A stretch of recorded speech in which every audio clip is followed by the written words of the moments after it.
Fiona Hill has spent most of her career analyzing Vladimir Putin's Russia and has been a top advisor to 3 U.S. presidents, Democrats and Republicans, including Trump in his first term. She shared interesting views on why Trump could have the upper hand with Putin if he wanted. But how? Fiona Hill joins Conflict Zone from Washington. Fiona Hill, welcome to Conflict Zone. Oh, thanks so much. Thanks for having me.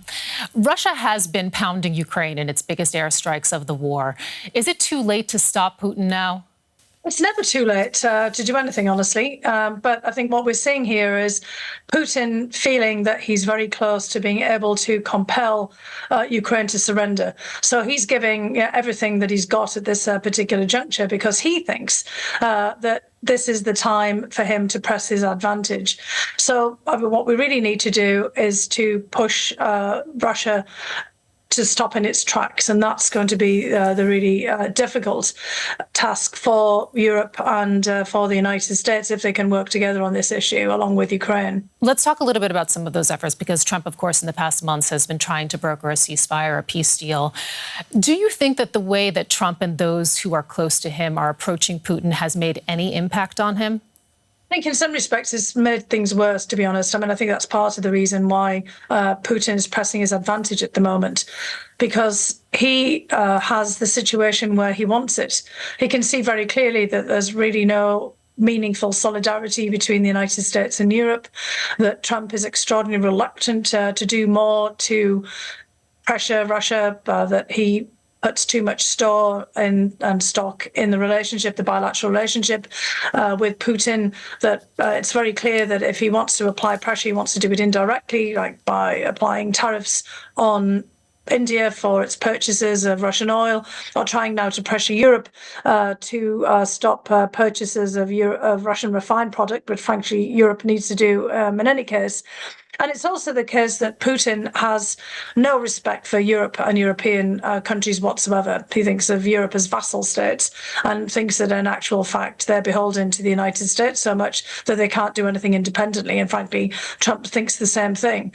So from Putin's perspective, it's very clear that the only person with a timeline and a deadline is Trump, because Trump's trying to push for a ceasefire ahead of the decision-making for, something as trite as the Nobel Peace Prize. So it's Trump that's pushing for a quick resolution of the conflict in terms of getting a ceasefire. And although obviously Ukraine would like to see that, like to see a halt to the fighting or stopping the killing, as Trump keeps putting it, Russia has never demanded a ceasefire. And that's the dilemma that we have. And you counseled Trump ahead of a joint press conference that he had with Putin at the Helsinki summit back in 2018. You have said now about this meeting in Alaska that Trump actually made a mistake agreeing to meet with Putin alone there. Something else that I found quite interesting that you said recently is that Trump that he seems to feel that he needs to see this through himself. In your view, is there any area where Trump does have the upper hand with Putin? Trump could very easily have the upper hand with Putin if he wanted to. And again, it would be by acting in lockstep with Europe and trying to put Ukraine in the best possible defensive position. And that includes not just in terms of provision of battlefield weapons or weapon systems that would be able to not just blunt the Russian attacks, I mean, these attacks that are happening all the time on Ukrainian critical infrastructure, but to take out some of the bases where those attacks are taking place. Now, obviously, that wouldn't be the United States doing that directly, but it would be helping Ukraine have the wherewithal to be able to defend itself in a meaningful fashion. But it also would require taking some serious steps to squeeze Russia economically. And that wouldn't just be by, doing things indirectly. There's all the question, which I think is moving along behind the scenes, about using Russian frozen assets in some fashion, or at least the revenues that come from those frozen assets to assist Ukraine in purchasing weapons. And I think it's very clear that the United States could keep on providing Ukraine with weapons if Ukraine has the wherewithal to be able to buy these along with Europe. Look, it would just require a serious plan. And that's not what we're seeing right now from President Trump.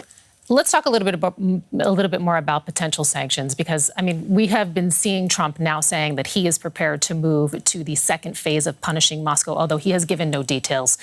He has repeatedly in the past month threatened Moscow with further sanctions if there's no progress toward a peace deal. He is setting these deadlines, and then nothing happens. Has Trump been bluffing or just shying away? Well, I think it's a bit of both. But the other point is that he very much wants Europe to step up. So we're always talking about the United States. And, this is Deutsche Welle. And, it's, again, very much of a question of what Germany and the UK, France and other European countries are going to do. And right now, Trump, I think just like it was in the first Trump administration, wants to see what Europe is going to do. So there's part of the dilemma as well. Because the first time around when Chancellor Angela Merkel asked Trump in the very early weeks of his presidency, what was he going to do on Ukraine? He stung right back at her and said, no, Angela, what are you going to do on Ukraine? And all the time in the first administration, Trump wanted to know what Europe was going to do as well. And there are major questions, obviously, about Europe and European countries continuing to buy Russian oil, and that includes Germany. There's still the Druzhba pipeline, which comes into the east.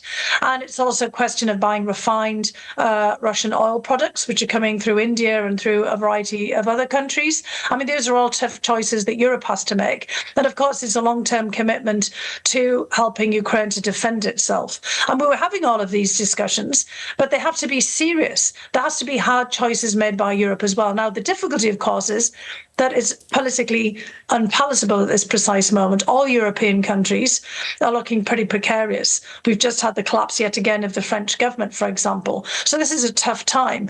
But what it would really require is President Trump being committed to helping Europe help Ukraine. And that's kind of what we're looking at. And I think we know the contours of all of this. We honestly do know what is needed to be done. It's just a question of whether we can have the commitment to do this. But bottom line is, I mean, he's seen as being relatively friendly toward Putin. Do you think that we will ever see him meaningfully get tough on Putin? It's going to be hard to see that because he sees the relationship with Putin as a fellow strongman, something separate from whether he's willing to apply pressure on Russia. So we've got a bit of a paradox there and a dilemma because, yes, absolutely, he thinks his relationship with Putin is extremely important. Tell us a little bit more about the state of the Russian economy and how much pressure you think further sanctions, especially those targeting the Russian oil trade, could put on Putin's war machine. It could put real pressure on, but I think it's fair to say that Russia's got reserves that it can dig into for the next year and the next couple of years. Most of the people who've been following the Russian economy in real detail still think that Russia has the capability, the capacity for pursuing this war for some time, at least in the next couple of years. So there'd have to be some real concerted effort and pressure applied to change Putin's calculus in the interim. I think one of the most important signals would be that there is a commitment for the long haul and that there is a commitment to make sure that Ukraine can withstand this pressure for the long haul, because it's Ukraine that obviously looks pretty fragile. Ukraine has manpower issues. We all know this. Ukraine has financial issues, and Russia is hammering Ukraine's critical infrastructure at the same time. So there's a push and pull effect here. We have to show that Ukraine has solidarity, that Ukraine has support, and that support is ironclad. And so again, some of the problems are within Europe. They're not just with the United States. They're the fact that there are European countries like Slovakia and Hungary that often look pretty wobbly when it comes to Russia and look like they value their relationships with Russia, frankly, more than they value their relationships with their European counterparts. So Europe has some work to do here as well. I know that the United States remains the big, powerful player here, but Europe has a lot to do as well, and European countries can step up, and that requires also some serious decisions on the part of Germany. And I want to follow up about that a little bit further in our conversation, but I just wanted to quickly ask you just one more point on the sanctions, because it was interesting that, this week, Kremlin spokesperson Dmitry Peskov said that no sanctions would ever be able to force Russia to change the consistent position that Putin has repeatedly spoken about. we've heard it from the country's economy minister. I mean, there is an acknowledgement in Russia that Russia's economy is heading into a recession. Is now the critical moment? Is now the window? And do you, with everything that you know about Putin, do you see sanctions ever forcing him into peace? I don't think that sanctions will force him into peace on their own. And there's an important distinction here, and I think that you've actually put your finger on it the way that you framed the question. I think you did in a very important way, because I think it is absolutely right that there is nothing that is really going to change the fundamental position of Russia and Putin for what he wants to achieve, which is the capitulation of Ukraine, the neutering of Ukraine, and the creation basically of a very weak state on Russia's borders that Russia can always exert control over, which by extension means that Russia has a lot of influence in Europe and more broadly, because the failure of Ukraine is really a kind of a failure of existing European security measures and the ability of Ukrainian allies of other European countries to support it. But there is another important point here, which you touched upon in your description of the Russian economy and the difficulty it have, is that if you can reduce Russia's capacities, its capabilities, its own wherewithal, its own ability to pursue the war, then you might have an impact. So it's not that you're really changing the intent, because the intent will always be there to do whatever they can to mess with Ukraine, be it politically and economically, not just militarily, but you can reduce Russia's ability to pursue the war. So with all of that in mind, then, on the economic front, talk with us a little bit about timeline, because, it's been interesting to hear Putin talking about, and I'm quoting here, finishing off Ukraine in a number of speeches recently. You've said that you think that he's trying to seize this opportunity to finish Ukraine off this year, so 2025. That's now. How do you see this potentially unfolding? Well, what Putin thinks that he can do is make some kind of categorically evident gains on the battlefield. He's obviously hoping for some major turnaround that takes some into strategic point. I mean, we talked all the time about the seizure of Pakrovsk, for example, but we've been talking about this for an extraordinarily long time, and they still haven't taken it yet, but maybe he's hoping that that's going to be the case. Or he's hoping also for a shift in the international environment. That big shift came, frankly, with the election of Trump. Putin thought that was a major turning point to his advantage. I think, it still could be. Or the collapse of the government in France, pressures put on Chancellor Merz and other major leaders in Europe to end the war. I think Putin has been very hopeful that all of this effort, this push by Trump to create a ceasefire, will play out to his advantage, because it will hamper Ukraine's ability to pursue its defense and give the advantage to Putin. So I think he's making a push as much as he possibly can with this military onslaught, this barrage against Ukraine's civilian infrastructure, and this push on the battlefield, even at massive cost. I mean, some of the military analysts are saying that there's a ratio of 1 to 4 or more losses, in Ukraine's favor, but it's not really in Ukraine's favor, because there's still losses that are considerable for Ukraine. But Putin is clearly making it evident that he intends to do whatever it takes right now to get some success and to get some major impact. So the response to this is, then you have to blunt it. You have to kind of stop him from being able to make moves forward and to force him to recalculate. We talked a little bit earlier about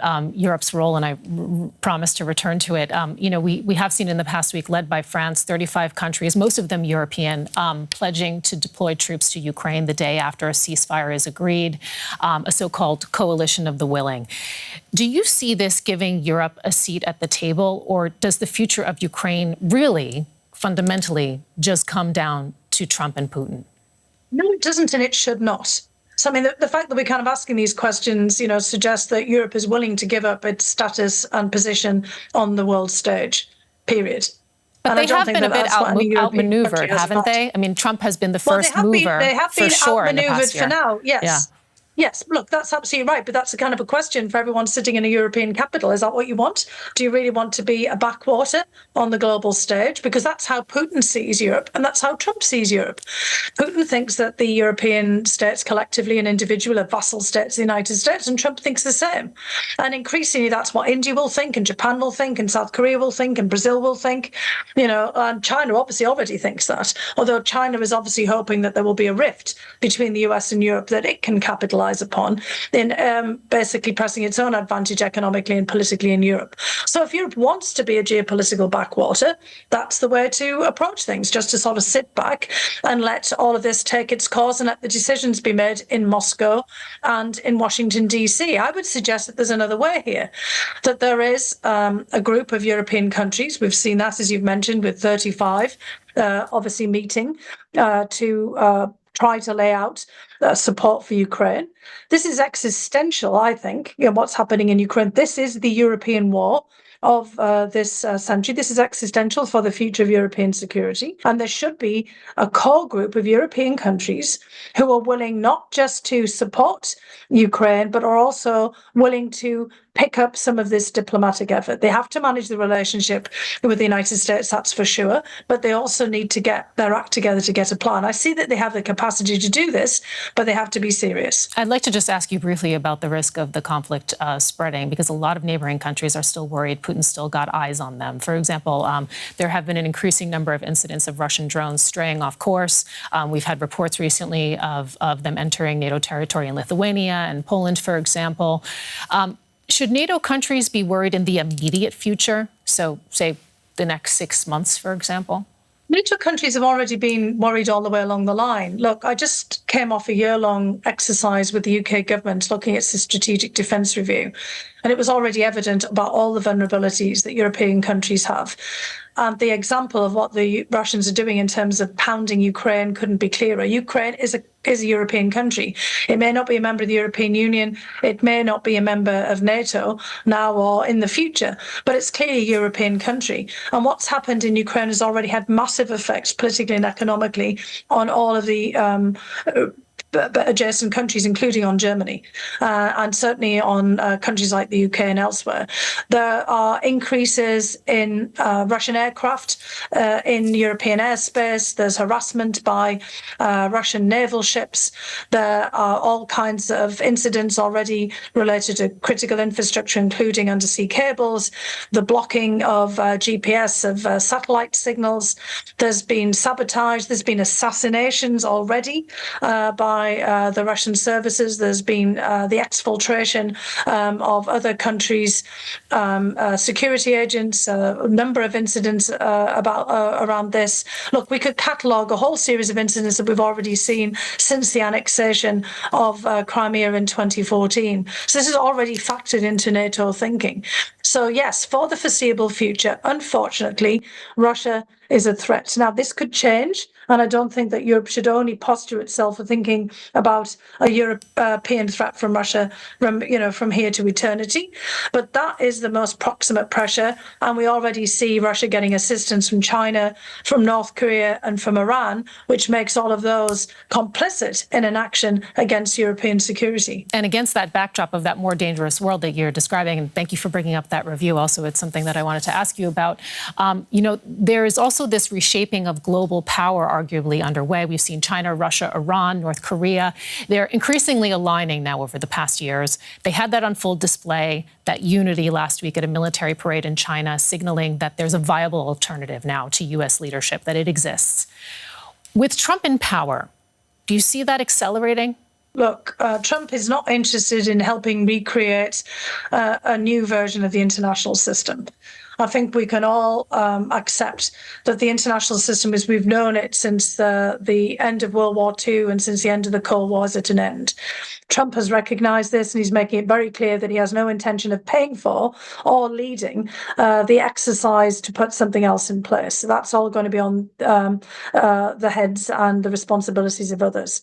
Now, Europe can play a role in this, but it's not necessarily going to be in close conjunction with the United States. And what we're already seeing is that, as you've pointed out, there are others that are interested in their own regional, if not kind of global efforts, where they have preeminence as well. And what Trump is trying to do is, I think, is just scramble for the best possible position in what's a global free-for-all for the United States. And China and Russia and North Korea are certainly signaling, well, look, they've got their own ideas of things that they're going to do as well, but they're not going to take responsibility for others. India going to the Shanghai Cooperation Organization meeting in China recently is signaling the same thing, that India recognizes that that there is going to be a new configuration. Perhaps it's going to be regional, but it's not going to be, something of the nature that it was before. So this is an opportunity for Europe, frankly, for the European Union and other European countries in their various configurations to figure out how they might lead the search for some other global system, because Europe has its own set of relationships with many of these key countries. But ultimately, I mean, the U.S. has, of course, been the hegemon up until now. Trump just announced, and I'd like to ask you how this factors into all of this, because Trump just announced that he wants to name the U.S. Defense Department the War Department. How are you reading this move? Does this signal a new way of using force to deal with some of the challenges that we've been speaking about? I think this is a huge mistake, and it's really meant to make more signaling internally, not just externally.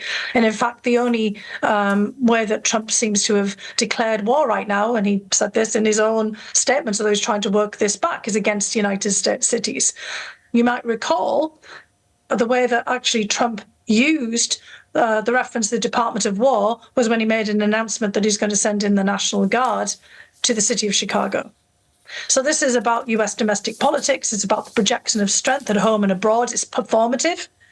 But it's also, I think, being taken elsewhere as a sign of US weakness, that the United States is no longer the hegemon. I mean, it's no coincidence that Trump is making these kinds of announcements at the same time that he's also expressing what seems to be more a fit of pique and irritation with the big boys, the superpowers of the world, China and Russia and India, certainly not North Korea, meeting in China and, extolling their victory in World War II, when the victory in Asia was also led by the United States. And so it's a kind of a rebuff of the United States and making it very clear that other countries in the world see the end of the American-led hegemonic global system. And, speaking about, because you have been speaking quite extensively about the fall of great powers recently, you've actually drawn some parallels to the moves that you're seeing from the Trump administration and some of the things that were happening under Yeltsin prior to the collapse of the Soviet Union.